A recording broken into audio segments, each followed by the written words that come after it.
Let's podcast alongside Joe Giglio. I'm Joe Ovies inside Eford Studios in downtown Raleigh. Thanks to Empire Properties and thanks to Copiers Plus. Check them out online at copiers-plus.com. We talk about the print management, the document management, saving you money on those print costs. But it's March, which means you really want to use those savings as everybody's printing out brackets. Okay, keep tabs on that. And if you're going to print out brackets, these are the finest looking brackets that will be printed in the triangle as long as you are using our friends at Copiers Plus. Again, check them out, copiers-plus.com. We're going to welcome on Marcus Ginyard, Tar Heel for life. National champ. Actual for life. Yeah. Actual for life. Yeah. National champ. He's going to join us here in a second to talk about what exactly can we take away from Carolina's 6-game win streak. A comfortable win against the Hokies last night on the road. Very impressive last night. No look ahead at all. It was kind of impressive. Locked in for their game against Duke on Saturday, which they're going to need if they're really going to bolster their NCAA tournament chances. It's one of those things that I saw last night after the win. Time. Dude, it's funny. I got the Carolina wins and I got the immediate ESPN notification. Well, they still only have a 30% chance of making the NCAA tournament. Well, yeah, we understood that. This stretch of games was to not do anything stupid like Wake Forest has done. Don't do that. At some point, I'm going to need someone to explain ESPN math to me. But is that. That's for another show. But you know what it would help the math? A win on Saturday against the Blue Devils. That would certainly help with the math. So we'll talk to Ginyard about that in a second. But tonight, Joe,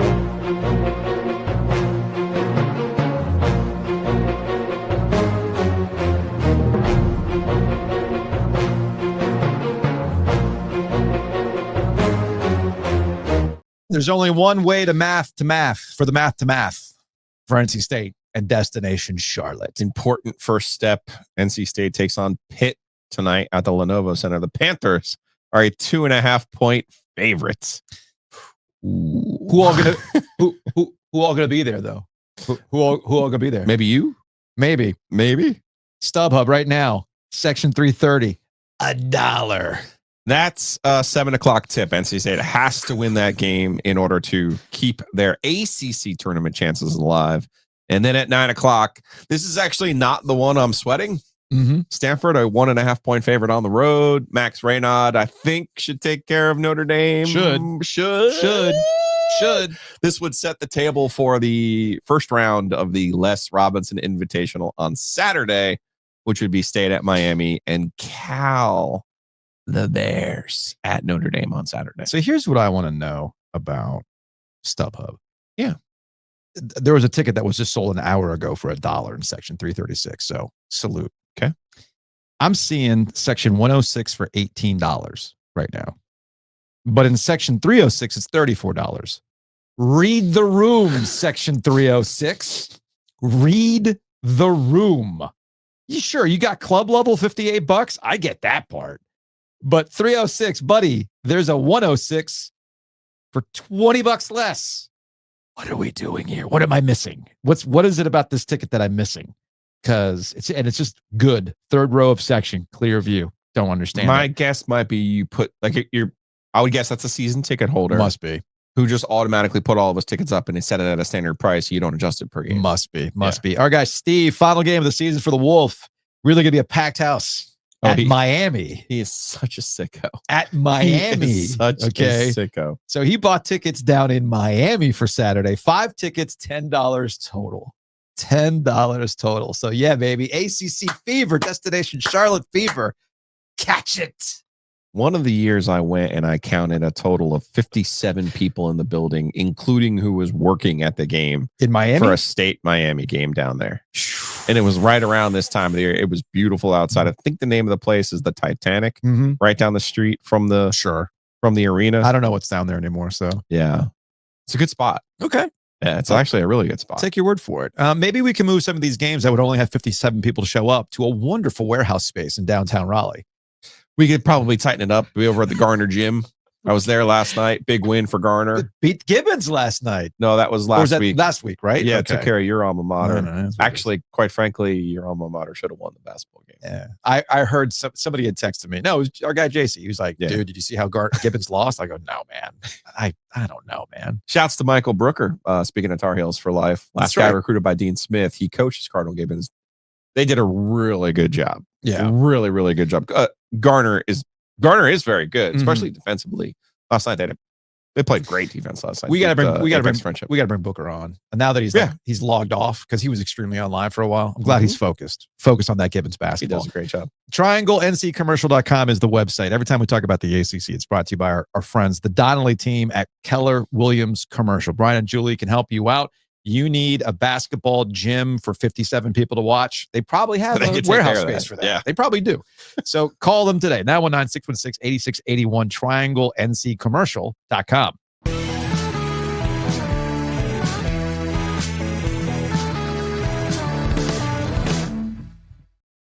Look, we can talk about the Tar Heels all day. It's fine. The positive vibes only. The vibes around Carolina right now after 6 in a row are pretty good. So let's welcome on the Heaster Automotive Group hotline. Speaking of automotive, he is driving right now. Marcus Ginyard, former Tar Heel national champ, joining us on the Heaster Automotive Group hotline. Marcus, what's going on, man?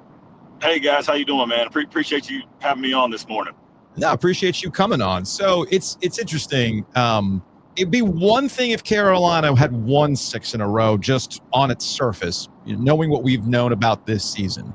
If they play somebody at or below their level, it looked like they've taken care of some business. If they play somebody that is a little bit better than them, or you're trying to up in competition, we've seen the results.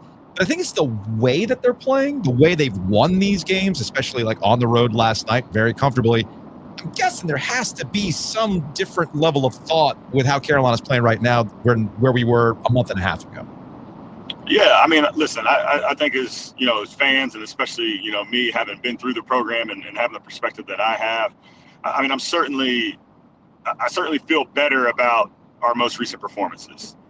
At the end of the day, though, to your point, we've shown that we've played relatively well, or recently very well, against teams that are a lower caliber than us. And so that's the only thing that gets me nervous right now.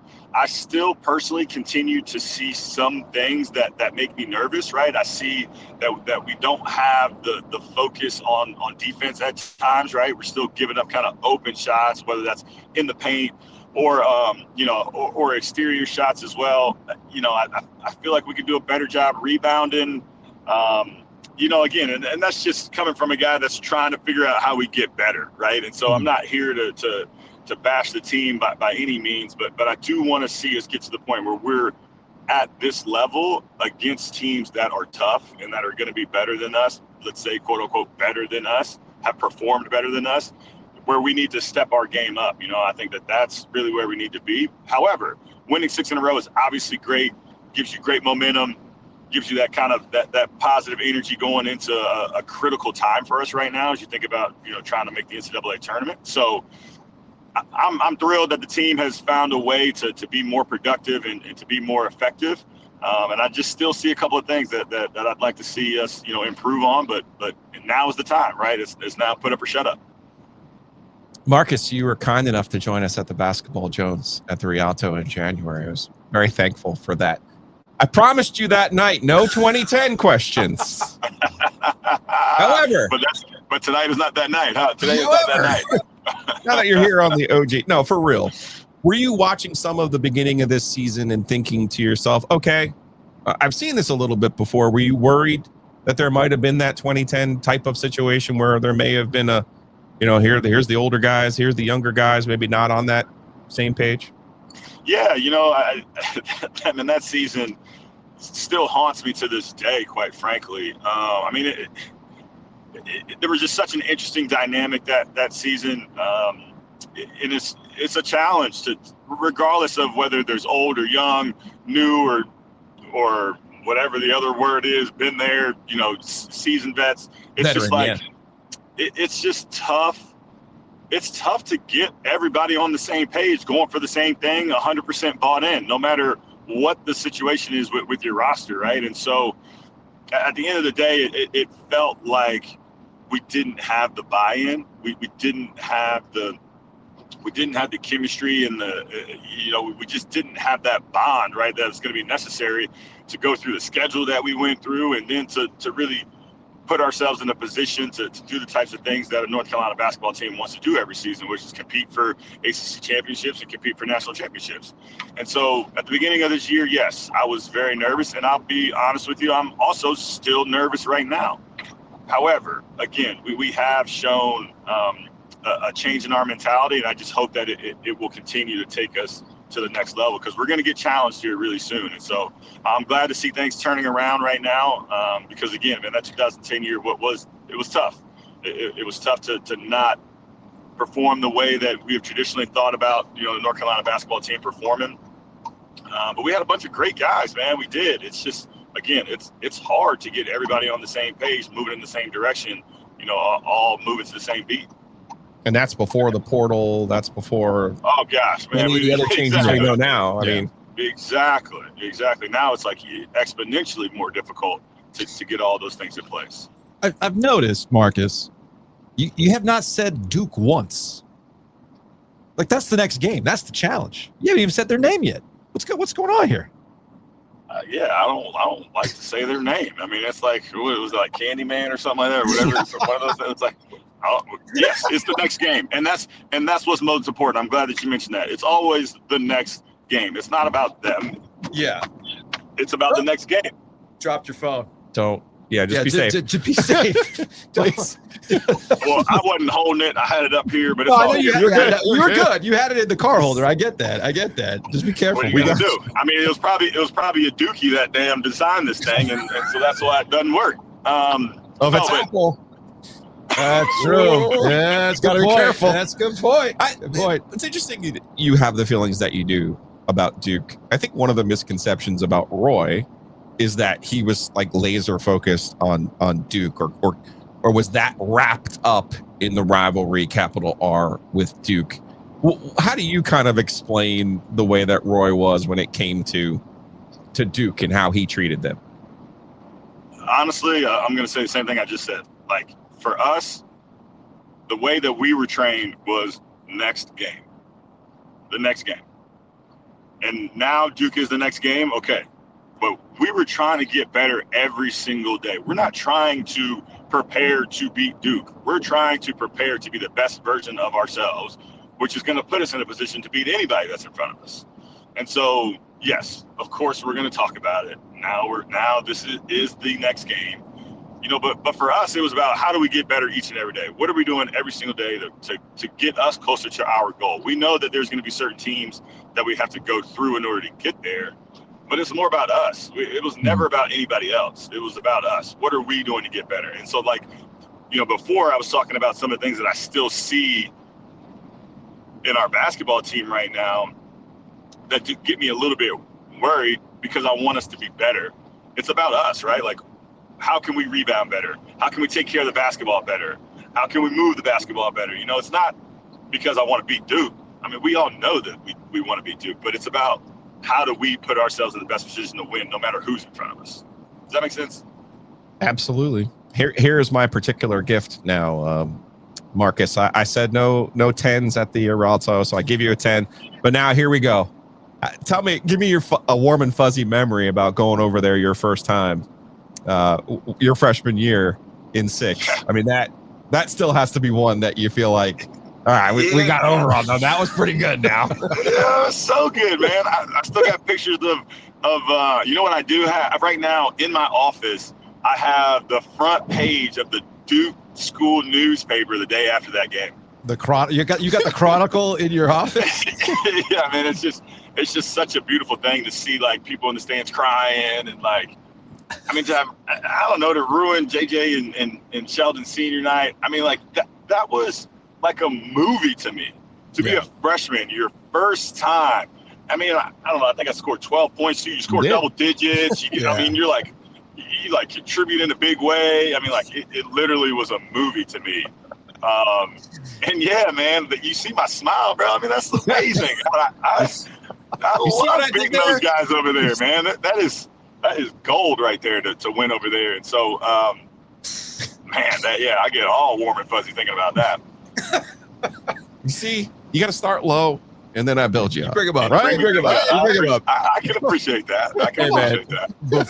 Before we let you go while you're driving, and again, we appreciate the time. All right, so let's talk about it from the next game perspective. All right, Okay. Duke is the next game. Let's strip Duke out of it. Let's just talk about what they are. It's a tough defensive team. They're big. They're big. They got a National Player of the Year candidate on their roster. And the last time you saw them, I don't care what team it is, you got embarrassed the last time you saw them. Yeah. So what do you think is different now heading into this game in Chapel Hill versus where they were back in February? I feel like I'm going to take a lot of heat for this, man. I really do. But I mean, the same things are making me nervous before this game than before the last game. Like you said, they're big. Yeah. We haven't shown that we're a dominant presence on the boards. Mm-hmm. So that's going to be an issue. We've also had a little trouble taking care of the basketball. They're a great defensive team. They shoot the ball really well. And, yes, we have shot the ball extremely well over the last 5 or 6 games. But what happens when we don't shoot the ball very well, right? I just get nervous about the times when if we're not shooting 60% from 3, how do we score the basketball? How do we take care of the basketball? How do we execute against a very high-level defensive team? So what's changed is maybe our confidence level. I think that is an absolute game changer, which we know can trickle down and make a lot of things seem easier, and we can be a lot more successful when we're more confident. So I'll take that all day long. I'm still not 100% sure that I truly see us executing in a way that has that's night and day, like our record has shown over the last 6 games. Okay. So I am thrilled that we're coming into this game with some confidence. And I'm also thrilled, believe it or not, that we got spanked the last time. So I hope what I can see is a chip on everybody's shoulder to not get embarrassed again. And so that, coupled with our confidence, and heck, I mean, let's just take some of this good juju. Maybe we continue to shoot 60% for 3. I would absolutely welcome that. So, let's do it. But at the end of the day, too, throw all that out the window, man. Let's toss it up. It's Duke, man. It's time to step up and play some basketball. Yeah, and you have a healthy respect for Duke, but we know how you feel. We know how Roy really feels about them. There's one team that you do hate. Come on, man. There's one blood feud. Come on. For me, man, it's those guys, man. I can't stand them. I can't stand their fans. Have you had a lot of interaction with their fans, though? Have you? I've had more than I need to. I mean, even just honestly, even just watching them during the game just makes me, I don't know, man. It just seems like all the people you don't really want to interact with. And guys, I know this is so aggressive about people I don't even know, but that's just how I feel, man. That's just how I feel. The triangle. It's a triangle, man. That's the dynamic. That's why we like it here. That's why we do what we do, man. And I feel like I'm part of a dying breed, man. I feel like everybody that's younger than 35 or 6 or 7, I forgot how old I am now. It's I feel like everybody's all friends now. It's I'm not. No, man, I'm not. It's funny. It's funny you bring that up because I know we're going a little longer here, but to your point, I felt the same way. I thought that was a respect level between Kay and Roy. And when Kay and Roy went their respective ways and we saw it's been spicy. It's been spicy for Carolina, even with NC State, with the Wolves down, when they went over to Lenovo Center this year. Man. I mean, they were up in their face about that win. Obviously, last year was at Cameron. When Carolina won, I got John Shire walking that little media area, apologizing to fans while everybody was just hollering at the camera crazy, throwing stuff. The cordial respect is out the window. We're back to the spiciness. Exactly. I like this. Let's have some respect before the game. Okay, during the game, let's get through the game without getting tossed or anything. But yeah, man, let's bring some of that back, man. Some of that edginess back. Let's. I don't know, man. I just want to see somebody who seems like they're actually, I don't know, man. They care about this, man. They I don't know. I want to see some chippiness out there. let's get a technical foul out there too. Let's just go ahead and throw one out there. Let's chalk one technical foul up, and let's go out and let's play, man. Marcus, what if I told you that guy is Cooper Flagg and he's the one who's going to bring the spiciness? Yeah, right, man. I'm just saying. And he's gonna bring his game. I know that. Don't get me wrong. He's gonna bring his game. I don't know if he's gonna bring that. You think he's gonna bring that spiciness though? I do think that Cooper Flagg, and I saw it at Cameron, has a little bit of an edge to him that has been. They certainly didn't have it with Cal Filipowski, but they certainly have it with Cooper Flagg. As the kids would say, if I want to be cringy again, he's got that dog in him, and it's actually kind of fun to see. That is cringy. I know. How do you do, fellow kids? How do you do? I'm trying to tell him, Marcus. I'm trying. He's a great player, and we're gonna have to figure out. We're gonna have to figure that one out. That's for sure. Yeah, as I approach 46 in 2 weeks, there are certain things I can't say anymore. Is that what I'm finding out? Correct. Yeah. Okay. Marcus Ginyard, Tar Heel. Hey man, we appreciate it. Guys. Safe drive. We'll talk to you later, man. All right. Take care. Housekeeping. And it's brought to you by Enovana. Check them out online at enovana.com. Joe, you'll be happy to know they were at the house yesterday. If you have mess inside your mansion or trash in your cabana, get it clean with Enovana. I know what you're thinking. You're worried if they're always at the Ovies estate.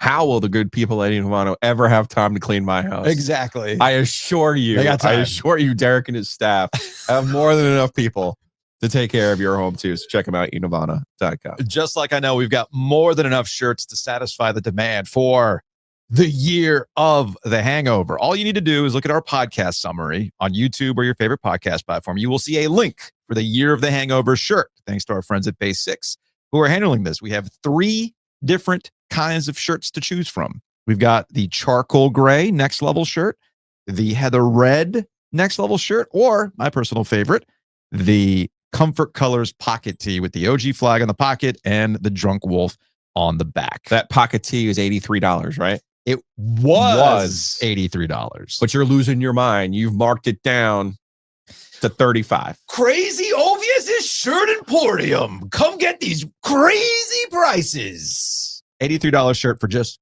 $35. Is that next to Cecil's Cock Ring Emporium? Yes. Right next to the law firm Do You Bone. So the next level shirts are we gotta make a Cecil's. We gotta do. We don't need to put cock ring on it, but just a Cecil's Emporium. So the next level shirts are like $25. Make the logo like a scroll. Maybe. The next level shirts are $25. The Comfort Color shirt is $35, reduced from the original price of $83. Here, listen, give me the meeting voice. Okay, hold on a second. We're having a meeting. Make it the logo of the firing, the Glenwood cars strewn all over, and the fire. Then have a scroll underneath it that says Cecil's Emporium. OG 919-444-2211. Well, the next pop-up shirt will be the cursor don't. Will be the cursor don't. We'll have some weird design that comes with that. But I don't know. We have to space these things out over the year. We keep asking you to buy stuff from us, so we have to be very careful about that, conscious of it. That's all. That's all. Got to stretch it out. Hey, man, we already marked the $83 shirt down to $35. 2025 is a long year already, so we got to stretch this thing out. All right, we got to stretch this thing out. We got the hat up next. Got another hat design ready to go, just in time for a certain golf tournament. Just saying. Oh, just saying. Anyway, so go check out the link in the podcast description. You'll see it right there. Hangover shirt, and this is going to be open through March. All of March. All of March. All the right, store closes on March 30th. I was also thinking of this, even though it's a storefront. Mm-hmm. Is this I make an order and it will be delivered after March, or it will be I make an order, it's delivered that day? It's big bold letters. Orders will be delivered once store closes. Okay. So we have to That's what I thought. We have to get the exact amount of shirts that are required. Then we print them up, and then they get sent out. Then they get sent out. That's how that works. So you have all of March to buy these. All of March. Thursday, tomorrow, we are at Nature's Relief. Yes, we are. In Garner. In 2 o'clock. It'll be a good time. I will be high doing the show. 2 o'clock. Perfect. In Garner. I will at not Nature's because Relief. it just makes me sleepy. But will you be drunk on Saturday? because because we'll be at the Rialto. are going to be at the Rialto. Hayes over. I can't be sober. At the No, I understand. I understand. Yeah, so kind of a Hayes, rule. Hayes over at the Rialto reached out. He wants us to hang out for the Carolina Duke game, which will be on the big screen at the Rialto, and then we're going to hang out for an after dark at the Rialto. Will Giglio give us the double birds like the last time we did a live show from the Rialto? No, it ain't going to be like that. No. All right, ain't going to be like that. Ain't going to be like that. Well, anyway, so come hang out Saturday, 6:30 is game time at the Rialto. Great beer selection. They do have wine. They have popcorn, and of course, we will be there. Big thanks to our friends at Miller Lending. Gordon was in the building earlier this week. He is officially now a corporate champion of Ovies Giglio. 2 years in the making, folks, but he's here. And the reason why he's ready to go is because the rates are different over the last couple of years. Rates were incredibly high, and people understandably did not want to get out of certain rates they had already acquired before that. But circumstances changes. Sometimes it's not about getting a lower rate. Sometimes it's about paying off debt, getting into an interest rate that's a hell of a lot less than those credit card rates. I mean, speaking my language. I mean, are we talking like 19% sometimes on these credit cards? I got one that's 26. Okay. 25, Well, I can tell you right now, that is not the case with Miller Lending. So contact them today. You can call them at 919-447-3377. Or more importantly, go to millerlending.com/the-OG. Tell them we sent you. Go to that URL directly, millerlending.com/the-OG. There's a gift basket involved. All right. I'm pulling up the landing page right now. I just want to let you people know. Look at this. It's great. Come on. Positive vibes only. Oh, there's the gift right there. There it is. Exclusive closing gift. It's from the Raleigh Wine Shop. Man, that's good stuff. And only when you say we sent you. Yes. So go to millerlending.com/the-OG. Yes. NMLS 250-2146. Big thanks to our friends at Roback. The college collections have dropped this week.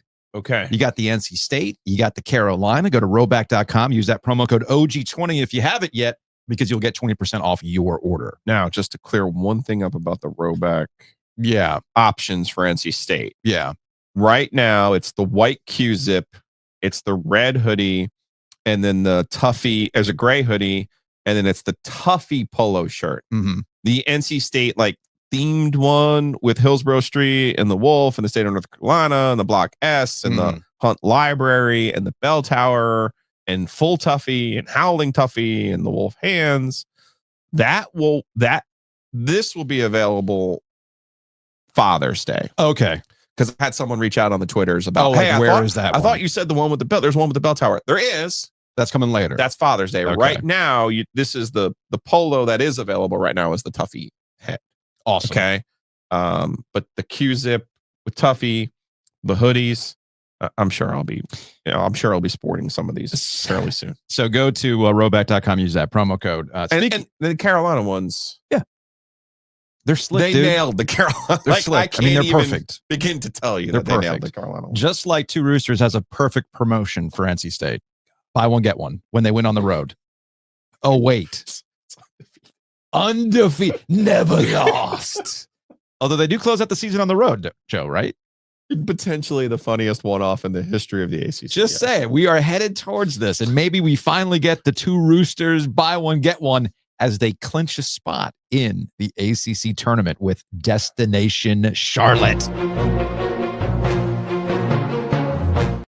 In the meantime, you can eat your feelings if they don't make the ACC tournament. All part of the year of the hangover with Two Roosters ice cream, because they've done it again. Bananas Foster's is your new one. I just want to let you know, Steve has offered you a ticket. Oh, for tomorrow? For free. Oh, for tonight? For tonight's game. Lower level. So if you were to go, you could get the best bang for your buck in the arena, which is the Slavin Sunday. I still got to pay for parking, though. I don't know if it's worth it. I have a parking pass, actually. I can send you the parking pass if you're. I feel. Hey, Craig. I don't know if Craig listens to the podcast. I have a parking pass. I know, but hear me out. I don't know if Craig listens to the podcast. No, he does not. I apologize to Craig because there's still credentials and a parking pass waiting for me at the arena. And they probably packed those up. They probably did. They probably did. They didn't do parking was all electronic this year. Oh, was it? Okay. Yeah. So again, go to tworoosters.com. Speaking of Lenovo Center, you can drop on by the Breeze Through by Lenovo. That is a great spot. And folks, it is like the millennial special right now. at Breeze Through. We're talking $4.49 Zins when you buy 2 cans and buy one, get one on Celsius. Buy one, get one on Celsius. Tell me that's not the millennial special. Amazing. So go to Breeze Through. They got specials all throughout March, including buy one, get one Gatorades, cheap Aquafina cases, Pepsi 2 liters for $1.99. A lot of good stuff. So get your gas, wash your car, you can get gas and then too, get this. right? Get your Zinnies, get your Celsius. To get you through the almost day. made it. You almost. What? You really, you can't say that, man. Zinnies? Yeah, you're hello, fellow youths. Yeah. Like, Riz up with some Zinnies. How do you do, fellow kids? Go to breezethrough.com. I was listening to yesterday's program and I was like, ooh, Zinnies. Yeah. Joe. Yeah, Zinnies. Joe. Zinnie season, baby.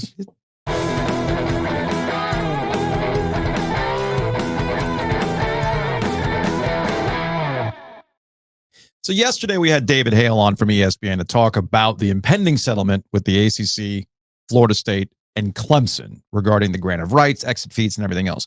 When we had that conversation, we did not know the final terms of the settlement, specifically as it relates to the grant of rights. We understood that those success initiatives were going to kick in. We understood there could be a reduction of the exit fees. What I could not anticipate, and what has really gotten people to go, wait, what? Is that the ACC agreed as a part of this settlement to not just reduce the exit fees, but also a team exiting in 2030 and beyond would be able to retain their media rights. The beauty of the grant of rights has been, and what always should have been, that if you leave, we get your TV rights. Hey, Florida State, congratulations. The SEC wants you. Guess what? Between now and 2036, we get that money. That was the key to the grant of rights. But in a huge win for Clemson and for Florida State, and to a certain degree, North Carolina, which we'll talk about in a second with our guy, David McKenzie, this was a huge win for them to be able to walk away from the ACC in 2030. And I have been struggling, Joe, to understand the reasoning behind giving that leverage away. I've been struggling to understand why. So I had to write them all down. okay. I mean, I would just give you the blanket statement of what do we really know is going to happen in 2030? Like, so Yeah. I think they tried to solve a problem that was in front of them. Mhm. I applaud that effort. There is always, it is by definition a compromise. Yes. So we don't know what's going to happen between now and then. Now, why they would give away such a significant financial advantage, I can't explain that. So my initial thought, and it's right here in the notes, right? My initial thought was, and what I titled today's podcast, did the ACC sign its own death certificate? Okay. At first blush, you go, well, yes, because who's going to stick around? These schools have been actively trying to get out of the ACC. That's why they sued in the first place. Okay. So what makes you think they're going to stick around beyond 2030?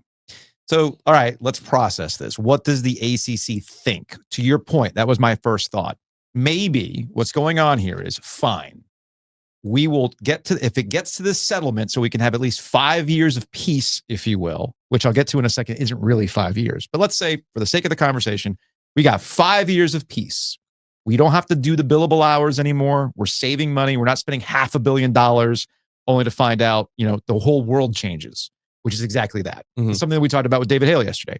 Why would you spend all this money only to find out that what you thought was going to be there in 2030 isn't there in 2030? And I'm not talking about an offer to a conference. I'm talking about the very concept of conferences. In college football, and will it be a standalone product? All those other things. So that to me is thought number one. You're banking on the fact that the entire construct is not going to exist in 2030, especially when you consider that the college football playoff contract is also up at that time. We don't know what it's going to look like. And then I started thinking about the success initiatives. Maybe I had buried or just kind of dismissed the success initiatives because we've been talking about them for a long time, right? Well, they didn't include viewership previously, which Key to feels this, like a shell game. That's key to this. And this makes sense. If you're Florida State, who routinely gets better ratings, if you're Clemson, who theoretically gets better ratings, if you're going to understand to maximize your TV contract, that you're going to put better matchups on TV. That also makes sense. Mark Ennis, who does radio in Louisville, had texted me like, well, what's my incentive to watch, a team that I don't like, because it could screw them. I'm like, you're thinking at a level that a very small amount of people think. We are niche. People are like state fans are watching state football, right? And they're maybe checking out what happens with Carolina for the Schadenfreude and vice versa. Like the Louisville fan is not going, man, I was going to watch this Georgia Tech, Virginia Tech game, but if it's going to help out the Hokies, and I'm not going to watch it. Like nobody thinks like that. That's galaxy brain thinking that I don't subscribe to. My issue all along with the viewership numbers is Florida State forever claims how great their numbers are. Yeah. But who doesn't have great numbers on that Monday night Labor Day slot? You're right. Like Carolina TCU this year is going to destroy. No, you're right. Like, I don't get it. They're the ones who've played in that game all of these years. And one of the times they played Notre Dame. Like anybody can play Notre Dame on Monday night Labor Day when there's no other game going on and get 3 million or 4 million or 5 million viewers. So the success initiatives, if the maths for the success initiatives, if Clemson and Florida State, who are doing the most amount of investment into their programs, if Miami gets their act together, if Virginia Tech gets their act together, they could be making anywhere between $25 to $30 million in addition to what they're getting already through the success initiatives. Okay. Now, to be clear, you're putting success initiative, you're putting viewership, all this stuff with success initiative. Okay. Basically, if you hit all your what's the finance bro term? The KPIs, the key performance indicators. Is that the term? Yeah, you're above my head here. Okay, fine. If you hit all your check marks, all the milestones you're looking for, you could be making $25 to $30 million in addition to what you're already making now, which puts you in line with what schools in the SEC and the Big Ten are making. So that alleviates your concern. And I've seen that the reverse of that would be schools like Boston College, Wake Forest, and NC State right now would get about $7 million less potentially. Okay.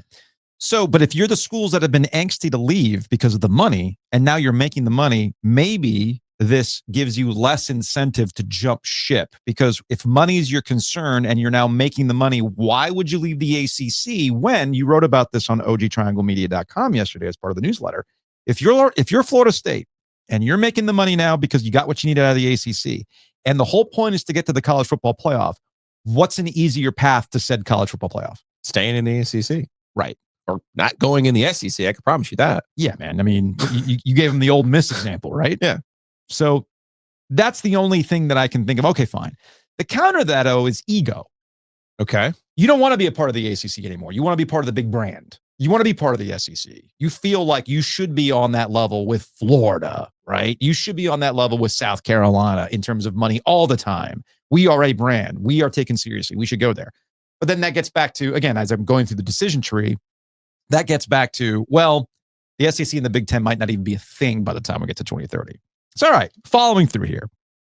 And I jotted this down. I went almost truth bombs. But Joe! Oh, wait. Wrong one. Where'd it go? Here we go. But Joe! Big Ten and SEC are running the show. They are the brand. And I jotted down a couple of things. One, nobody knows what college football is going to look like. And then there's the TV money. And I don't think this is a conversation that people are ready to have or understand where we are right now when it comes to the TV money. I don't think we need to rehash the whole, does the SEC want to divvy up the pie more? Does the Big Ten want to divvy up the pie more? Are they going to take less per year to add Florida State and Clemson? Well, we know that answer. Is Clemson going to take less to join one of these conferences? I think we know the answer to that, right? Well, now with this reduced financial exit, maybe they would. But here's what I'm getting at. If under today's construct, not the 2030 construct. But who's to say that the ACC hasn't opened the door for the SEC and the Big Ten to do something similar with the ratings and the success initiatives and everything else? Do you think you as Florida State are going to be on the same level as Alabama, Georgia, Texas? You're not getting picked for that Monday night standalone game. That's carrying your numbers. You're in the Big Ten. You really think you're going to be standing toe-to-toe Ohio State, No, Michigan? You're not getting picked for that game. Penn State? No. Right? I can keep going. Yeah. I keep forgetting. Southern Cal's in there too, right? Do you really think you're going to get picked? No. So the math isn't going to map necessarily if you go to one of these conferences. So then that gets back to the top of the decision tree. The ACC is banking on the fact that it's still going to be better for you to be here in 2030 than it is for you to go to one of these conferences, which also gets to the TV aspect of it as well. I don't think people understand that where television is going is going to operate in the way that we know it's been.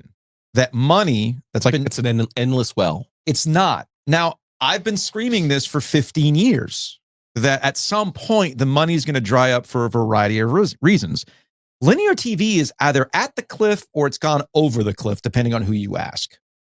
And these fractured platforms are getting away from sheer inventory. The one thing that I got wrong when it comes to these streaming platforms is I thought, well, you're just going to be this home for all these things. What they've come to find out is, no, there's too much. Stuff gets buried. And we've actually seen streaming platforms deplatform shows. There's stuff that's now been lost to the dustbin of history, and you cannot find it online because the entities, the companies, realize, well, wait a minute, why am I still paying residuals on something that nobody is watching? So it gets back to the big brands, the big games, the big events. This is why Netflix is more interested in doing things like Christmas Day games, maybe Thanksgiving Day games, more so than doing a traditional NFL package. So, which makes sense. Makes a heck of a lot more sense. So if you can sit here and tell me that you know what the TV money is going to be in 2030, I'm telling you, you're full of shit, because we do not know. So again, I just did this exercise strictly out of, why would the ACC give up on the grant of rights in 2030? And this is the best that I can come up with. There is a calculated risk that Jim Phillips and the lawyers, those who are advising him, that are saying, hey, man, roll the dice on what things are going to look like in 2030. And if the money's right for Florida State and Clemson, or Carolina in this case, and the TV continues to fracture, you might actually find yourself in an advantageous position to still be a conference that has a seat at the table for things like the college football playoff. Now, the only question I would have for you is, now the schools have the ability to get out, but that ACC deal still continues from 30 to 36. Oh, well, thank you for bringing that up. Now, is that a positive or is that a negative? Are you ready? Because the Big Ten's deal comes up in 30 and the SEC deal with ESPN comes up in 30. So is it an advantage to have that deal through 36 as a conference? As a conference, or a disadvantage? It's as a conference, it is. If I'm sitting here looking at the NC State banner behind you, it's also advantageous for a school like NC State, because what you'll find yourself in is a Big 12 situation. Okay. The ACC has its future. I mean, if you want to look at the worst case scenario, so all those brands leave in 30 and you still have a deal through 36 with your, and you just add schools. Amalgamation of ACC and American Athletic Conference teams. So get ready to learn NC State, Washington State, buddy. How about give me those irate Pirates?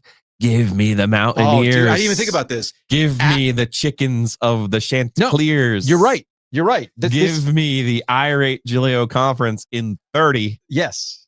Yes. Yeah. ACC members, App State, ECU, and Coastal Carolina. Yes, please. Let's freaking go.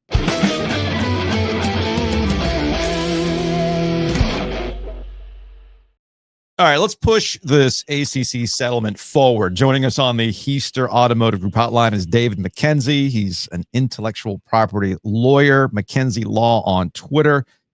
Where are you hanging out, David? That did not look like the triangle. Where are you at, man? I am in Austin, Texas. And so I'm hanging out with a bunch of Longhorns and Cybertrucks and Waymo cars and the like. So yeah. Are you? Oh, I know what's up. You're doing the Rogan podcast after this, aren't you? Yeah, right. He wants a deep dive on the ACC settlement, doesn't he? Yeah, he really wants to get into intellectual property and media rights and those kind of things. That seems like totally up Joe Rogan's alley. So Joe and I just got done talking. I think our perspective on what happened. It's entirely possible that the ACC signed its own death certificate by agreeing to letting teams leave the conference in 2030 and beyond with their media rights. I think you and I are in agreement. The exit fee could have been $1. I don't care. The key to the grant of rights, what made it so good was that, yeah, man, you could leave wherever you want, but we retain your media rights. The fact that they're allowing them to walk, and in the previous segment, I tried to spin it as best I could as to how this works for the ACC. Yeah. But man, I just don't see it. So your initial thoughts on seeing this settlement before we push things forward, specifically with Carolina? I was disbelief a little bit. I mean, you get situations where you can really put the screws to somebody in a settlement agreement, but those are instances where you have really good facts and you have also really good law on your side. I don't think that either one of those was the case in the settlement yesterday. I don't think it was a settlement based on the law. These parties were in round 2 at best of a 12-round fight. And so it seemed to me that it was a compromise that was probably more not legally driven. Now, there were some things that, especially that were going on down in Florida, that were not trending well. Mm-hmm. The trial court seemed to be very sympathetic to Florida State and its sovereign immunity defense, essentially. And the loss at the Florida Supreme Court probably portended that it was going to, ratify whatever the trial court did. So, and they were getting close to summary judgment on that. But, conversely, they were at the parties, or at least the ACC, things were trending well for the ACC back in Raleigh at the North Carolina Supreme Court. They got a pretty clear decision from the trial court, which was excellent, 74 pages long, against Clemson 2. I thought it was unlikely to be overturned on appeal at the North Carolina Supreme Court. So, it wasn't all bad. And, when you get into these kind of high stakes litigations, you just got to have the intestinal fortitude to press forward. And this thing had only been going on for about 15 months. I mean, I have a case that I filed in 2015 in Raleigh at the Eastern District that is still going on. So, it's the kind of thing where something other than the law drove this settlement, because anybody who, and I'm very grateful. I saw David Hale on yesterday, and I saw you, Joe, and it seemed like you guys were fairly sympathetic and like, this isn't all bad. It doesn't mean that the ACC is dead. This is not all that bad of a deal. Not because the context here is that we had that conversation and put the podcast out before we knew the actual grant of rights. That's why I asked David, hey, I still don't know how to view this until I see what the grant of rights exit strategy is. And now that I know what it is, I'm like, all right, we all know where this is going. And, while I can say 2030, these things start 2027, 2028. We'll have a better idea of where this is going. Yeah, no question. And that was the biggest success of this for Florida State and Clemson. Yep. And let me add, big props to Carolina. Carolina played this masterfully. So that's where I wanted to go with this. This is more context here. For those who might not be aware, if you read the Athletic story and the follow-ups to that, there's this thing called the Carolina Blue Matter, which was a funny accounting trick to get lawyers to look at and poke around the grant of rights and exit strategies without making a big show out of it, like we saw with Florida State and Clemson. David, you sued to get these records? I did. Yeah, that's all public records. Listen, in addition to intellectual property, I do a lot of First Amendment law, and to say it mildly, don't screw with somebody's request for public records that are valid public records requests. Yeah. And a number of reporters had requested some of the records. I think I am highly aware of North Carolina public records law. And there's a case called Womack versus Town of Kitty Hawk that very clearly establishes that the public is entitled to the billing records of attorneys, of the attorney and firms that a public entity hires. And so I made that request for the billing records. And this is all public records that reported by the Athletic. I made the request, and I got back these sanitized one-pagers. And that's not that was a, in my, as I say in my complaint, that was a deliberate attempt to create a public facing record when it was really substantively meaningless. And so that was sort of the genesis of the lawsuit. So, that lawsuit's still going on. And I'm just sort of, recounting what is already publicly available. Now, it's funny. Kelly and I were talking about this, and we were looking at the billable hours rate. And I know you were apoplectic about this on social media about the billable hours rate. But then, Kelly was like, Kelly's a lawyer, for those who don't know. And you're a lawyer by osmosis, I think. Yeah, exactly. And she just kind of joked. She's like, what firm was that? Skadden? She's like, they got a good rate. Like, it was below $1,000 an hour. Hell, that was a pretty good rate. So you know what? Bubba Cunningham's just being fiscally responsible for Carolina. He's a budget wizard, man. Man, I could not disagree more with you. A white glove New York firm at under $1,000 an hour. Why the hell did they have to go to New York? I mean, it was actually Chicago. Okay, so Chicago. My bad. Correction. It was actually Chicago. Why the hell? I mean, look, the attorneys in Raleigh, Durham, Chapel Hill, or Greensboro are every bit as good as those yahoos up in New York and Chicago, and we don't charge like $990 an hour. And plus, let's be honest, we don't know what they were really charging. That was from a letter agreement from 2014. Yeah. So, okay. 2015, I'm not sure, but that was 10 years ago. So I mean, we don't actually know what the rate was. I mean, there's plenty competent firms in our area that could do every bit as good of a job as these yahoos up in Chicago. So going back to the ACC, you're saying they should not have done this because they had the law on their side. Categorically did.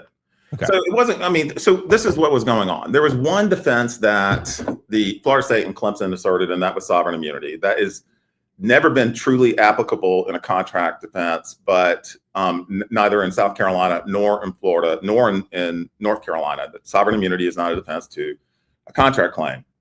But what they were essentially arguing, meaning the state has the right, or the public institution has the right over whatever the federal government tells them, or what do you mean by the public institution has the right to screw you over? I don't think people really understand the extent of the sovereign immunity doctrine, and unless it's waived, it's just simply not. It's something that the state is not liable for either tort liability or contract liability. Now, the jurisprudence on the issue is that it is liable for contract exposure. The arguments they were making was that they could only be sued on contract grounds in their home state. And so the ACC was going to have to litigate the matters in South Carolina and Florida, and that actually the North Carolina courts did not have any jurisdictions to hear the claims. That's not North Carolina law. Mm-hmm. When a public entity like a university participates to the tune of millions, tens of millions, hundreds of millions of dollars in interstate commerce, then they're going to be subject to the jurisdiction of North Carolina courts. So this is why I'm saying that this was round two. They never really reached these issues and really never hashed out the liability under the grant of rights agreement or anything else. Now, on the grant of rights agreement, I'm going to address your point that you made earlier, Ovies, and that is that's where the win is in this. I've stated that it's never been about the exit fee, the raw exit fee alone. And what Florida State especially was successful at doing was amalgamating the value of the media rights and the raw exit fee. The raw exit fee was, something like 3 times operating revenue of the ACC. So I saw numbers of about 120 million to 150 million. I think Clemson and Florida State would have paid that gladly. Easily. The issue was their copyrights and their media interests, which Florida State itself valued. It's easy to value. ACC is paying out about $50 million a year. You take the balance, how many years is left under the grant of rights agreement? That's 11. That's $550 million. You add that to the exit fee, you got roughly getting close to $700 million, which is what the figure that they have been using. So they were able to reduce the length, and then get a sweetheart deal for $75 million at the end to get out in 2030. There's no way that this is driven by the law. It's driven by something else. It's something else that somebody knows that's going to happen in 2030. Carolina is doing Bubba Cunningham. I'm telling you, I've said this before. He looks like a fucking genius in Chapel Hill and is probably doing backflips in his office right now. So, because there's no question they voted for it. I don't know who else may have voted for it, but I think maybe State did because it thinks it will be protected by UNC. I think it should be protected by UNC. And then my Duke Blue Devils, who knows? Maybe they voted thinking that they would be a tag along with Carolina or something, but who knows? Well, as I said in the previous segment, we'll close on this because I did want to focus on Carolina here. I don't know if Florida State necessarily has a place to land. I don't know if Clemson necessarily has a place to land, but I do think Carolina has a place to land. But no doubt, whether it's Big Ten or the SEC, that is a coveted brand in a market that they don't already have. And that you can say that Florida State would be in witness protection if they went to the SEC. I can say that definitively. They'd be in witness protection given the SEC and how they are right now stacked top to bottom with some serious brands. But Carolina's different. Carolina's clearly different. So that's why I never really, it never really moved me, all this stuff related to Carolina and the way that they were going about it, because Bubba knows what he's doing. Bubba's always known what he is doing. He understands the brand that Carolina has, and they don't have to make a big show. This is why I got really upset with John Pryor of the board for making this big show out of it. Not everybody has to be Drew Weatherford, man. Trust the process. Absolutely. And Carolina trusted the process, and now they allowed Florida State and all this kind of stuff to pave the way for them to really do this. So I kind of look at all the stuff. I get your point about open records and it's a public university and things like that. But if I'm the university, this is absolutely what I would do to play my hand when we get to 2030. The clearest winner from yesterday's settlement is the University of North Carolina at Chapel Hill. Yep. Unbelievable win. And especially, I hope that Lee Roberts and Bubba Cunningham are having a beer tonight together, or did one last night, because this time the Board of Trustees did not undermine their administration, and they're looking really great. And I'll also just go, because this has something to do with the law. I've done a lot of trademark strength testing for a major university in North Carolina. And I can say that in that testing, Carolina always came out very strong as a brand. It has the most recognizable color.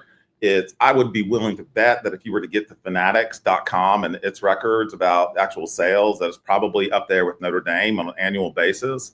In terms of viewers, basketball, no question, is pretty strong. Duke is obviously extremely strong, as well as in basketball. But if this Belichick thing works and Carolina becomes suddenly good, I think a lot of eyeballs will tune in to see the strength of that brand trademark of UNC. So, yeah, that big winners in yesterday's settlement, and they didn't have to spend any money. I mean, except as you say, Joe, the bargain rate New York law firms of $990 an hour, which I can promise you is not the going rate in the triangle, except for maybe one or two guys. So anyway, and we are just as good as they are, I promise. David McKenzie, McKenzie Law on Twitter. We appreciate the time as always. We'll talk to you later. Enjoyed it, guys. Thanks so much.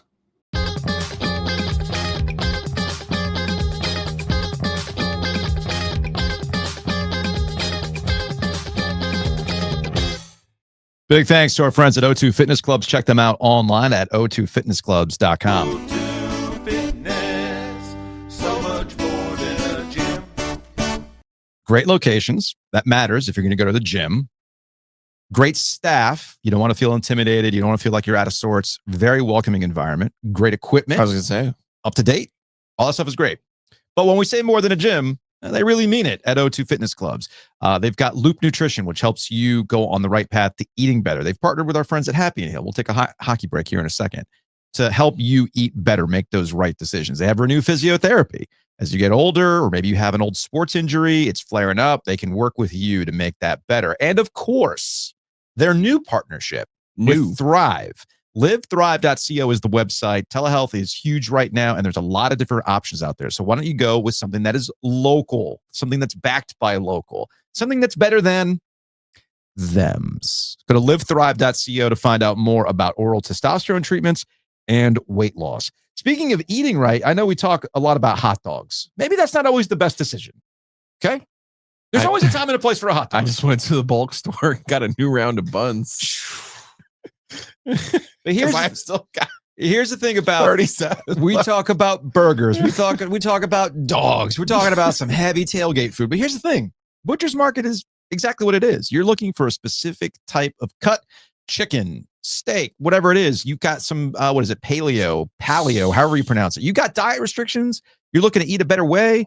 You're looking for lean. You're looking for protein. They got all that stuff at the Butcher's Market, so you can get on the right path. You got the jalapeno chicken that you call the secret Ovies family recipe. Well, I didn't realize they had a cilantro lime one. Mm-hmm. It obviously doesn't have the same Just not the spice same. level. Yeah. It was really very good because you know me, if I'm not getting hot dogs, I usually get the maple bourbon chicken. Yeah. So I tried that cilantro lime. Really delicious. It's good stuff. Big thanks to Mosquito Authority and Pest Authority. Check them out, bugsbite.com. Look, we're getting into the weird spring season. We got storms, we got cold, we got warm. Next thing you know, it's just going to be summer and you're going to want to enjoy your patio, but you don't want to be bothered by mosquitoes. So get on it now. Pay as you go. No contracts with our friends at bugsbite.com, Mosquito Authority and Pest Authority. And we also have 1-800-PLUMBER. We had that existential deep thoughts question. Is the name in the number or is the number the name? Just go to 1-800-PLUMBER.com. 1-800-PLUMBER plus air. They got your plumbing needs. They got your HVAC needs. And of course, they bring you the hot and the cold. And I only have a cold, Joe. Only a cold. And we'll probably get a little bit into this in Hey Joe. But my cold is FSU fans. Cold as hell, baby. Cold as hell. You cannot sit here and tell me that you were right all along. We've had an offer waiting for us this entire time. Well, then how come you haven't left? Oh, well, because we need it. But I thought the grant of rights was not the... It had no not an worth. issue, according to Drew Weatherford. Not an issue. Not an impediment. Well, then why did you have to settle and wait till 2030? Look, y'all, I was right all along when it came to this. 2030. That was the date to look at. That's when things were going to start going in different directions. And sure enough, here we are. So Florida State fans, don't get in the YouTube comments and start acting like, you idiots, you had it wrong the entire time. No. We had it right the entire time. You got a quick hot? No, I have another cold. Oh, 2 colds. I've never been more embarrassed for soccer in my life. FIFA has come out and announced that at the World Cup next summer, that will take place in America. Yeah. There will be a halftime show during the final, which is set to take place in East Rutherford. Brutal. America, There's baby. a 15-minute halftime in soccer, in case you didn't know. The beauty of soccer is it is played in a window and it is played. You can set the watch and let it run. Yeah, but what if Beyonce shows up? That's what it does. Yeah, but what if Beyonce shows You know what up? else is kind of sort of important to soccer? The playing surface. Oh yeah, let's bring out, Bad Bunny to perform at halftime of the World Cup. What's because you know who's not going to tune in? Oh, you know what's really going to struggle? Viewership for the fucking World Cup final. Are you that dense that you need to Americanize everything? You know what we really need, Joe? We need a halftime show for the world's greatest sporting event. Please don't spit on the camera. Number 1, number 2. Please. Bad Bunny has Hit a bangers. button. That was good. That was good. It's not Bad Bunny. Bad Bunny has bangers. I just made it Nueva up. I know. York! He's got some. Oh, that was the other thing in this AP story. They felt the need to call it. There's apparently the sponsor does not line up with FIFA. So they're going to refer to the stadium where the game is being played as New York, New Jersey Stadium. I love it. Money rules everything.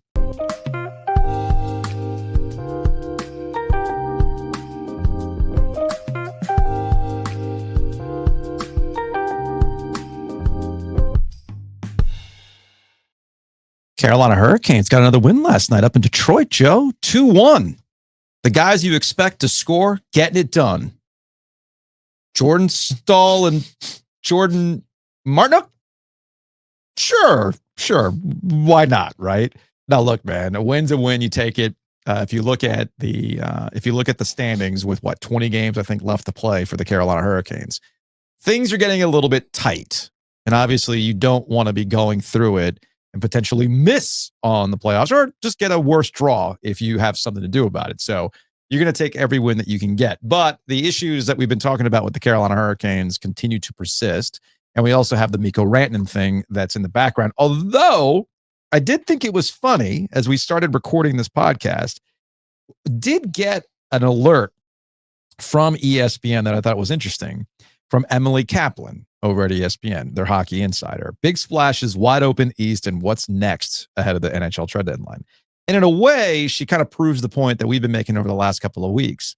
When the Carolina Hurricanes break the trade deadline discourse by making this massive deal when they did, and then, of course, you've got the big contract and everything else that goes along with it, it opens the door for a lot of speculation to keep the news cycle going.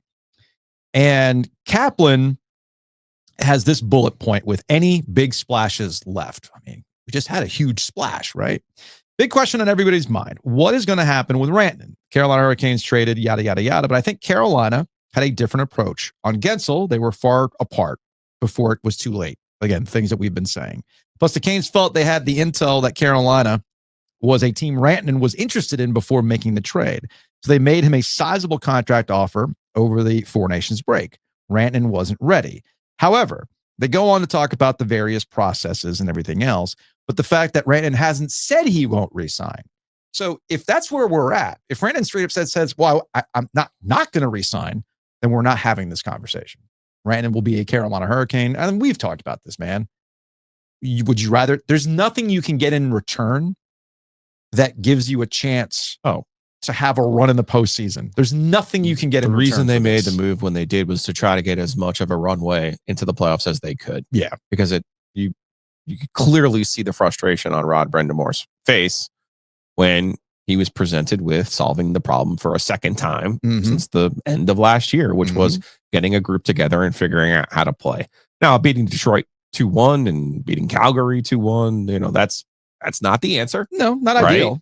But one thing from last night to get into our long-running conversation, that was Freddie Anderson's first win in 5 starts. Yeah. To me, that's kind of sort of important. Yeah.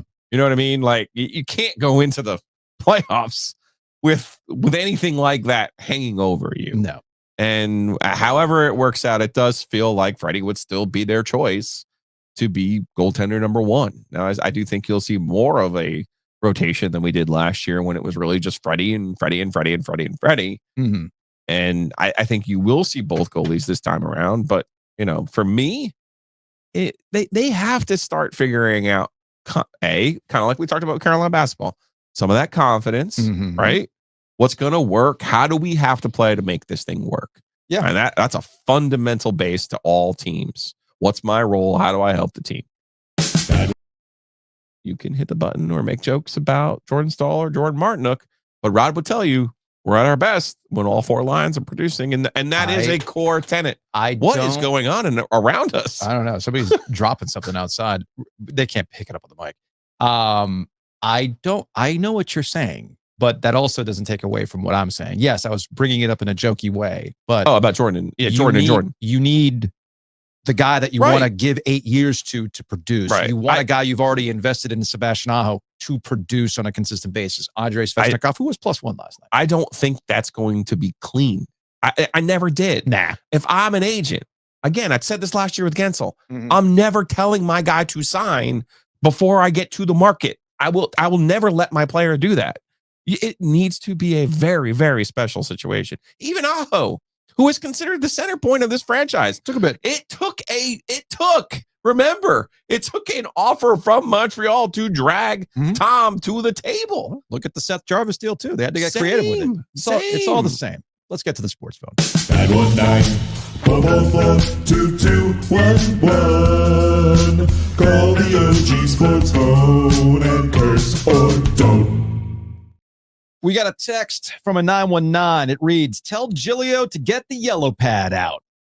If the Canes system is a numbers game with more shots translating to more opportunities, but hasn't succeeded in the playoffs, I would expect that their regular season record would be evidence of this as well. Know that playoff hockey is different, but what is the Canes win percentage versus teams with lesser points versus win percentage versus teams with similar points versus win percentage versus teams with more points? I would expect that they are feasting on lesser teams, equal versus similar teams, and below 500 versus greater teams, which is what we see in the playoffs as well. The margin for error in the playoffs, as we know, we get it's different because, again, the margin for error is a hell of a lot tighter. Yeah, I mean, there's a little bit of flaw to that in the sense that they usually go out west early, and they usually do pretty well against the teams out west who are the cup contenders. So it's an interesting thought process. I can work on that between now and the start of the playoffs for sure. The yellow pad time. All right, let's get to a 336 number. Hey, Joe and Joe. Jeremy here, Charlotte. Wanted to kind of skip out on lots of the Carolina talk as we come upon Duke week this week, but I wanted to focus on the Carolina Hurricanes. I'm going to give you a hot take. The Carolina Hurricanes season has not been the same since they lost the home-and-home series against the Florida Panthers I was in attendance for that 6-3 awful dragging at home, and then they got blanked 6-0 in Florida. If you look at their record since then, I do believe they were right around maybe 2 to 3 games over 500. The team has lots of issues, but most notably, the difference is ever since they traded Martin Necas, the team has no speed. And the team without speed, they methodically let in their mind plays develop. But the problem is teams can adjust faster than they can actually let the plays develop themselves. They're slow. The power play is slow. Puck movement is slow. And the worst thing about the team is they don't know how to move without the puck. They're running into each other. They're jumping into each other. There's a prime example in the game against Edmonton or even the game against Calgary where Seth Jarvis and Mikko Rantanen were within 3 feet of each other, close in front of the net, and they didn't know how to handle the puck to put in the back of the net. There's blatant issues with speed, with decision-making or decisiveness with the puck, and they certainly don't know how to move without the puck. No one knows how to find open pieces of ice. They're not giving up so many grade A chances that they deserve to lose every night. They're certainly not creating their own either. And I don't know if this Jeff Daniels, quantity over quality is the way to go, especially when it comes to the playoffs. But if you're not getting your own open ice by moving without the puck or moving with speed, you're not creating your own individual grade A chances. So in my mind, there's no reason that this team shouldn't have, at a minimum, 3 to 4 30-goal scoring players in this team, especially Aho, Rantanen, and Jarvis, if not more than that. And I think if you solve those issues on offense, everything else takes care of itself. The pressure's off the goaltending, the pressure's off the defense, but it's very noticeable that some of these players on this team are very slow, and they just move very, very poorly without the puck. And the decision making with the puck is very, very slow as well, especially on the power play. They spend 2 to 3 seconds with the puck on their tape before they even make a decision where they're going with it. It needs to be much faster. So see if those adjustments can be made. Yeah, and again, long call. Appreciate the call. A lot of good points, and it ties into something that we've been talking about in terms of ways to win sporting events. And I understand it's easy to focus on goaltending because talking about goaltending is a lot like talking about quarterback play. But there's a lot of things that happen in front of you. And if you wanted to get into the dynamics of a team plays better in front of one goalie because of confidence and everything else, I'm totally here for it. And that's why Freddie Anderson gets the benefit of the doubt. But the more and more I think about this, the more and more it really does come down to the simple fact that the Canes need to do a better job of cashing in their opportunities when presented. And if you treat power play up time as gold, okay, as this precious metal, this precious quantity, this precious thing, especially when you get to the postseason, they have just not consistently done a good job with it. How do you fix that? I don't have the answer to that. I'm also not the coach. I don't get paid for it. I don't get those types of things. But that's really what it comes down to. The more I think about it, it comes down to consistency and scoring. Made me look though. 16-5-1 before that. Those Florida games at the end of November. Yeah. Lost those 0-2 or 20-15-3 since. I mean, a lot has happened. A lot has happened. Those games. A lot has happened. A lot has happened. A lot has happened. Oh, one other quick thing I wanted to bring up about the Carolina Hurricanes, because we got some renderings yesterday, but let's take a hockey break. Take a break. Let's take a hockey break. Brought to you by Happy and Hill. Go check out Happy and Hill. They got a pop-up in April happening in the Smoky Hollow area of downtown Raleigh. In the meantime, you can go to North Hills. You can go out to North Raleigh. Get the smoothies, get the bowls, and of course, download the app. Use our promo code OG25. And Joe, you got that card. Looks good. Looks real good. So yesterday, there was a OG25 screen grab. Email giglio.show@gmail.com. You will be entered to win the executive black card, which gets you 20% off your in-store purchases for perpetuity. I love it.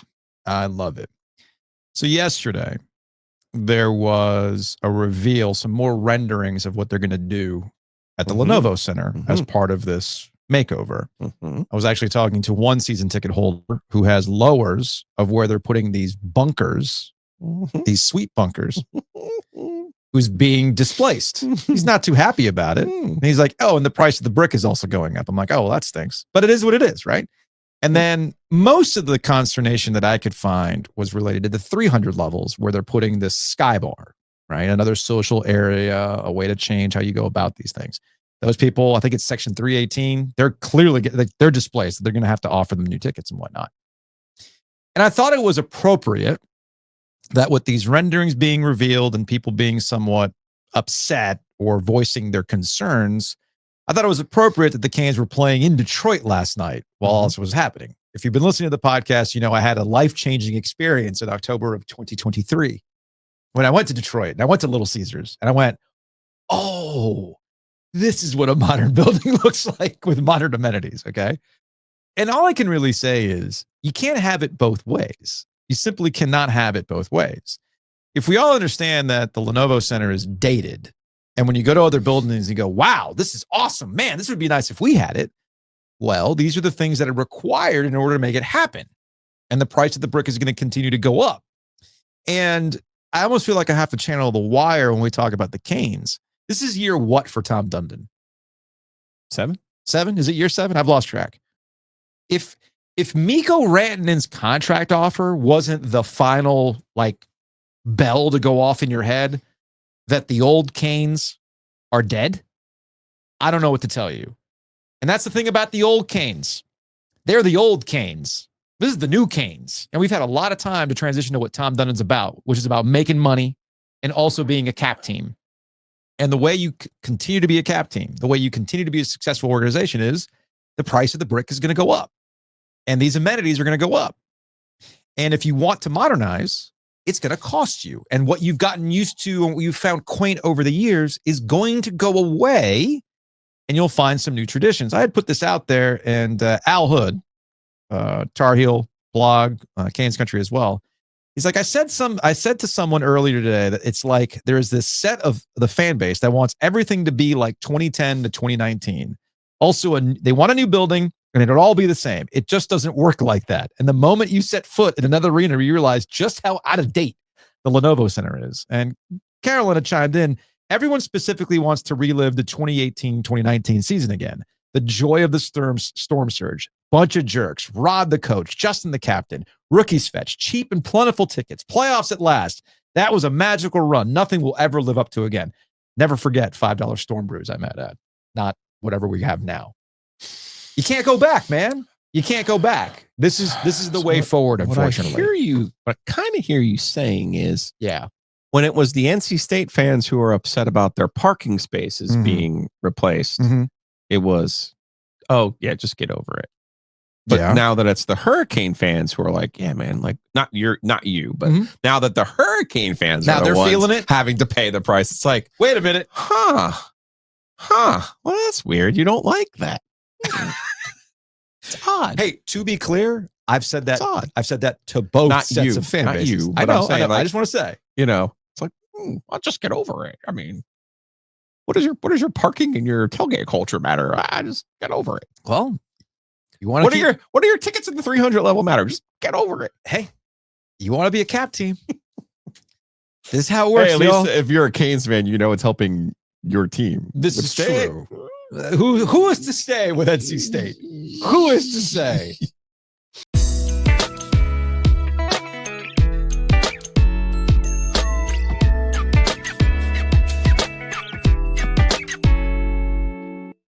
Thanks to our friends at Home Field Apparel. It goes beyond just the third month madness. Don't get us wrong. Go to Home Field, get some awesome college basketball throwbacks from our friends at NC State, Carolina, Wake Forest, Duke. It's all there at homefieldapparel.com, but it's Speed Weeks as well. You can pick up the Dale Earnhardt collection. They also have some indie collections as well. Really great stuff. But getting back to basketball, they've got these mystery boxes. They got the Legends of March. They got all sorts of great stuff. So if you have not used that promo code yet, first off, why? But also, maybe you were smart because you're waiting for this moment. So use that promo code OG24 at homefieldapparel.com to save 15% off your order. Speaking of saving, what? You're technically not a Joe. For people who don't know. No. But this is the time of the year that I live to gamble on St. Joseph's because I feel like you and I need to have an intervention. Is it a home field ad? So it is time for a trauma dump, isn't it? It is. When I walked in here, you were like slumped, shoulders low, staring at your screen. I'm like, what are you doing? It's like, Chinese basketball got me. I was like, dude, it's fair. Dude. Now what? But look. Okay. But look. So anyway, I live to gamble on St. Joseph's in March because it's St. Joseph's Day, which I think you were born on. Hence, March 19th. Okay. Which is why my middle name is Jose. Correct. First of all, look at this.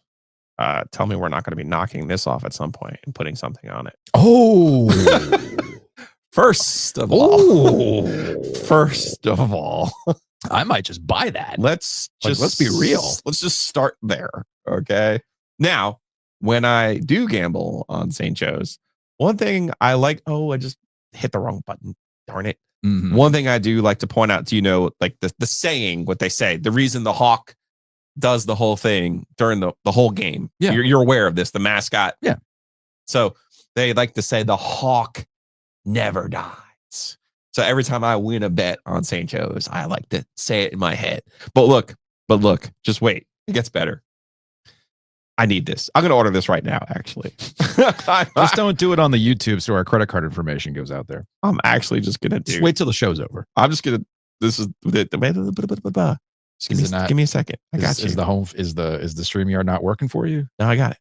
Not quick on the buttons? The hawk will never die. Never stop flapping. You take the L out. That's going back to your point on Sydney Sweeney and Euphoria. But it says never stop flapping. There's an L. There's an L in there. Just saying. Maybe the hawk never dies. Maybe that's a shirt for you and your Sydney Sweeney point yesterday. But for this and this St. Joe's, it's never stop. Love it. Flapping. You like my logic? You like my gambling logic? I don't actually, but this is why you have to do things like save money and contact our friends at Matt Davis at State Farm and Garner. InsureGarner.com, theoginsurance.com, or call them directly at 919-779-8277. Save money on home and auto so that you can buy more home field apparel or just, make good on Joe's ridiculous gambling philosophies. I mean, either way, that's how it works. All right, so we have a winner for the tickets on the 14th, but nice. we now have tickets for the 28th, which is Montreal. So if you would like to go Friday, March 28th, I need you to get a quote from Matt Davis, take a screen grab or an email it to me, and you'll be entered to win the tickets, 2 tickets to see Montreal, Hurricanes Montreal, Friday night, 7:00, March 28th.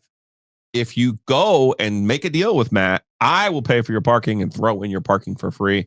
Send me proof of receipt to enter to win those tickets at giglio.joe@gmail.com. Big thanks to Whitaker and Hamer. WH.lawyer is the website. Attorneys and counselors at law. I might need them if Joe continues to do some ridiculous wagering things. But in the meantime, go to WH.lawyer. Same with our friends at Hometown Realty, myhtr.com. The housing market is pretty crazy right now here in the Triangle. And I'll relay that story again. I actually saw the house that my buddy was looking at under contract. And I'm like, oh, so somebody did overpay for the house. He's like, nah, man, there's no way. Too much work, this and that. But that's where we are right now. So why would you ever take some sort of guaranteed cash offer? You're leaving money on the table. So contact our friends at Hometown Realty, and they can also help you find that dream home of yours, especially with all the new construction that is going up. And of course, our friends at Longleaf Swine. Check them out, longleafswine.com. The brunches are off the charts. Did you see the French toast from this past weekend?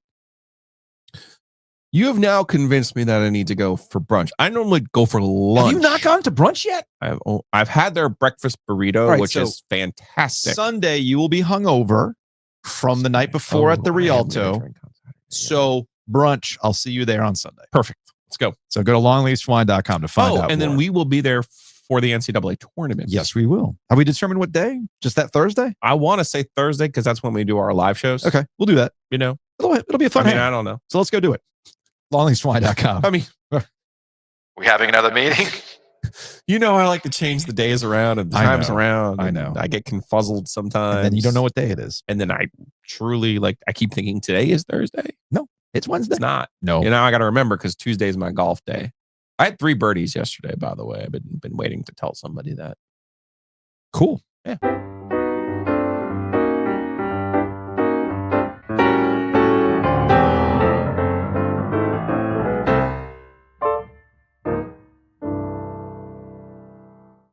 And I found some cheap cassette tapes at nice price the other day. Now that Jackson is like of the age where he doesn't want to hang out with me, I don't like. I struggle to find people to play golf with. Oh, I see. So when I go and show up, I usually do play by myself, and people are always like, "Oh, you're out here by yourself," and I'm like, "Yeah." They're like, "Well, why don't you get Ovies to come out and play?" And I was like, "You don't want to golf with me. Clearly, you don't listen to the program. Also, you don't want to golf with me. Straight up, you don't want to golf with me. You haven't invited me. Oh no. No, I'm serious. No. You've never invited me to go golf. So you're gonna, I don't know, the Ovies. It's like have you invited me to play? No, you haven't. There's not a single chance that you would come out and play golf. You don't know. I mean, this is what like I'm getting at is this is the old lunch ruse you pulled with Rand. No, I'm not falling for this. No. The lunch thing was different because I just didn't want to. With the golf thing, it's more for you that you do not golf with me. You don't want to golf with me, right? And that's you wouldn't fine. come out and play golf though. That's not When's true. the last time you played a round of golf? Come on, it's been like 2 years. The SAS Media Day. I don't even do that, bro. No, that's what I'm saying. No, we were it was out there for that. It would be the last time I've golfed, like actually golfed, was my guys at Easy Go during the state legends tournament at. Oh, that doesn't count. You're in a tournament. But the last time I actually like just went out to your own golf ball. Yes. and played my own ball. Yes. Oh, dude, it's been like a decade. Thank you. It's been like a decade. Thank you. From Lee Rodeo. Hey, Joe, easy on the opposition to regular season national anthems, man. That's my only party trick. Lee Rodeo, Duke football legend, will sing the national anthem at Cameron Indoor from time to time. I said, well, you can always go by guy who was coached by a dude who knew the Mannings. So, I mean, you can that could be your party trick. Like, I know the Mannings through 1 degree of separation. Hey, he could also maybe do those big events. Maybe he could do that too. Just saying. Yeah, speaking of the national anthem, because this is in relation to McAfee, from the NC State moderator, no, the 65-plus-year-old Christian nationalists are about to call the sports phone over your anthem comment. We have members at our church complaining over the fact the American flag was taken off the stage. May the force be with you, sir. Why do you need the American flag at the church? Just a thought.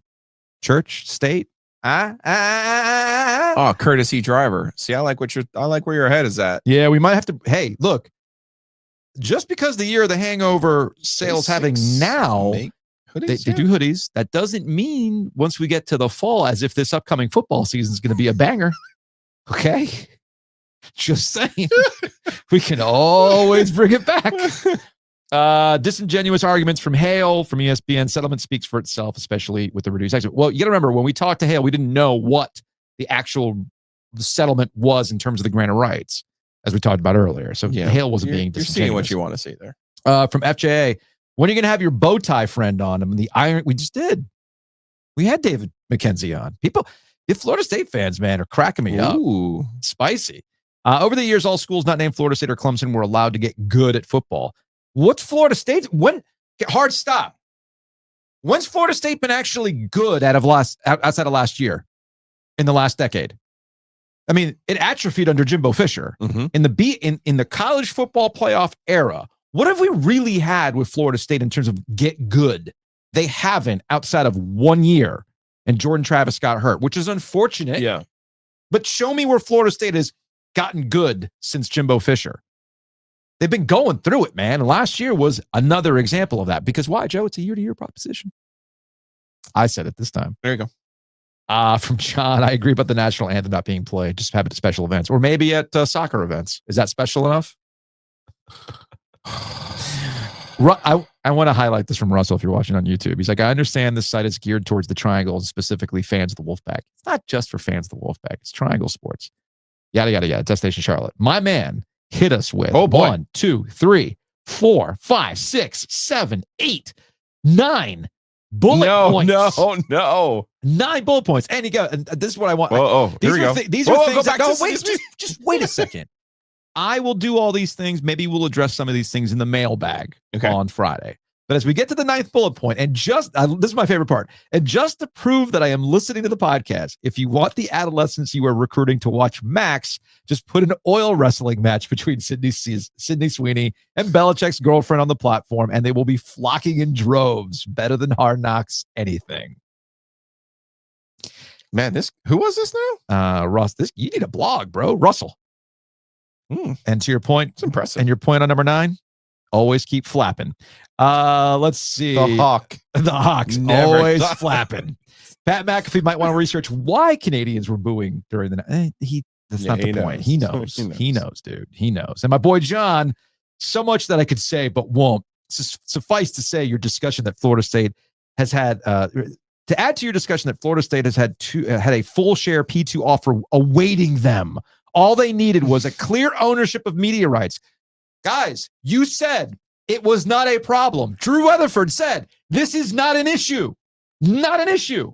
I don't know what their calculus is for leaving, but for sure, they will not be in the ACC in 2030. Maybe they will, maybe they won't. But the point stands.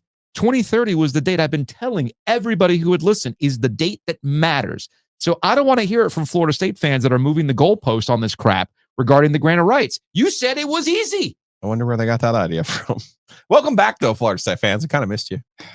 Talk about the Knowles. All right, let's go to the sports phone, shall we? 919-444-2211. Call the OG Sports Phone and curse or don't. All right, it's from a 919. Joe and Joe. Good morning, boys. It's about 7:45 in the morning. And after seeing Auburn go down, and not just go down, they got their asses whooped. What do you think that Duke is the best team in the country? I don't think anybody can match up with them.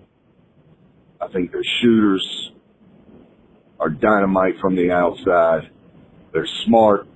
They got a great coach. Let's just discuss it amongst ourselves.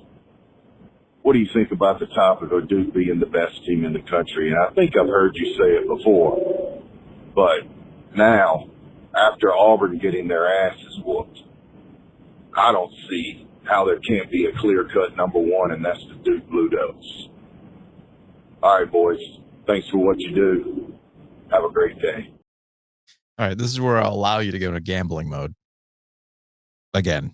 Oh, well, here's the thing. I mean, it's a one-off game, too. Like, Auburn finally got in the league. Finally. I mean, the second time they had lost to Florida. I thought Kentucky was going to give them a problem on Saturday. They did not. And then Buzz Williams is one of those coaches going back to 2019. You remember when Duke struggled in the Sweet 16 against Virginia Tech? I was like, that's really weird. Like, that's not a great Virginia Tech team, and that was the Zion team. And they needed a late tip-in to beat Virginia Tech and Buzz Williams, who is an outstanding coach. So the result itself doesn't surprise me. Ultimately, it's going to come down to Auburn, and as it is with every SEC team that hasn't won a national championship since Kentucky did it. They're athletic, they're long, they're going to defend, they're going to get out in transition, they're going to score well in transition. It comes down to what can they do in the half court. The big differentiator for Auburn this year has been Janai Broome. He had 8 points last night. Yeah. Obviously, that's not enough. To give Cooper Flagg some credit here, has he had an 8-point game? No. This year? No. I don't think an 8-point game. I don't think so. And if he's been off schedule, it's usually because of like what happened. Go up a million, and he's like, I don't need it. Or not even that. You go back to this past weekend against Florida State, he missed 11 minutes of playing time. He still ended up getting near double-double, or he had a double. I'll have to go back and double check on that. But no, he has not had a game like that. He's not had a game like that. Yeah, I mean, so the way I look at it, their differentiation is for Auburn has been Broome. And when he doesn't play well, guess what? They're going to struggle in the half court. I mean, that's ultimately what the SEC's problems have come down to, if you want me to like boil it down to like a 1-sentence summary. But I thought Duke was a better team before, so it doesn't bolster my argument per se. But remember now, it's a 1 game out. That's the beauty of the format, right? Yeah. It's the curse and the beauty of the format. So I actually was thinking about this. Duke does not have a great history at the Lenovo Center. They do not. Carolina owns that building. Mm-hmm. And when they play an NCAA tournament game over there, you chalk it up and move it along. When they play state over there, you chalk it up and move it along.